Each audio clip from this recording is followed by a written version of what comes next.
नमस्कार मंडळी. आज आलो आहोत आपण पुरंदर तालुक्यातील संगमेश्वर मंदिर येथे. सासवड या शहरामध्ये हे अतिशय सुंदर असं प्राचीन मंदिर आहे. भोगवती आणि करा या नदीच्या संगमावर आहे म्हणून याला संगमेश्वर असं मंदिर म्हणतात. हा जाण्यासाठी एक छोटासा पूल आहे. शेजारी हे आंब्याचं झाड बघा कसं आंब्यानं लगडून गेलेलं आहे. अतिशय सुंदर आम्रवृक्ष आणि शेजारी हे संगमेश्वर मंदिर. आपण सुरुवात करतो तिथून एक अशी सुंदर मूर्ती आहे आणि आपण पायऱ्या चढायला सुरुवात करत आहोत. अतिशय प्राचीन आणि सुंदर मंदिर आहे. अप्रतिम असं म्हणता येईल. हा अतिशय प्राचीन मंदिर आहे.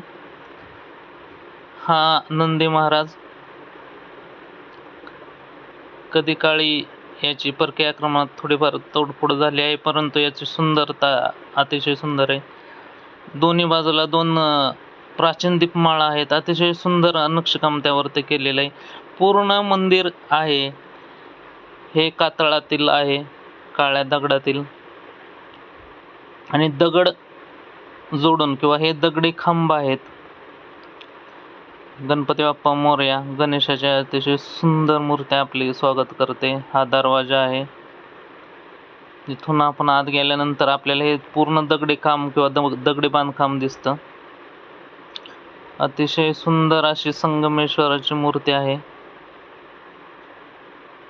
ओम नमः शिवाय. अतिशय सुंदर अशी मूर्ती आणि गर्भगृह. इथल्या प्रत्येक मूर्तीच्या मागं छोटंसं एक गणेशाची मूर्ती आहेच परिसरातली. अतिशय सुंदर असं आहे. हे दगडी खांब बघा किती सुंदर नक्षा आहे आणि याच्यावरच हे मंदिर उभं आहे. आता आपण बाहेरील बाजूनं बघूया. शेजारीच अनेक छोटी छोटी मंदिर आहेत. तिथे प्रत्येक मंदिरच्या बाहेर असा नंदी आहे. हा करा नदीचा घाट आहे.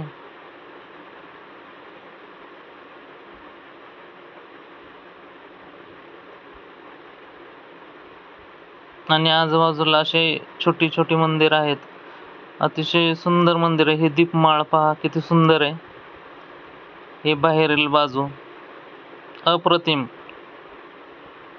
दगडावरील नक्षी आपण बघितले तर पाहतच राहावं असं वाटतं. कुठेही सिमेंटचा वापर नाही. दगडाला दगड जॉईंट करून हे मंदिर उभं केलेलं आहे. आपण बघू शकता. अतिशय सुंदर, अप्रतिम, शब्दच नाही आहेत. सासवडमध्ये हे असं अप्रतिम मंदिर आहे. तुम्हाला कधी संधी मिळाली तर जरूर बघा. पहा किती सुंदर नक्षीकाम आणि सुंदर मंदिर दिसत आहे. हा घाट आहे करा नदीचा आणि याच्या घाटावर सुद्धा छोटी छोटी मंदिर आहेत. असे अतिशय निसर्गरम्य असा परिसर आहे. हे पाहू शकता आपण. प्रत्येक मंदिरात असं एक नंदी आणि समोर मूर्ती आहे.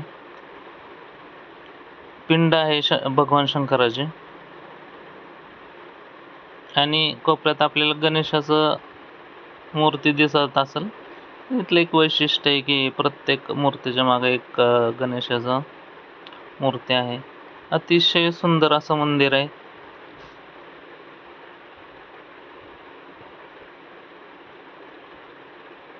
नंदी महाराजांना सुद्धा अतिशय सुंदर असं कोरलेलं आहे.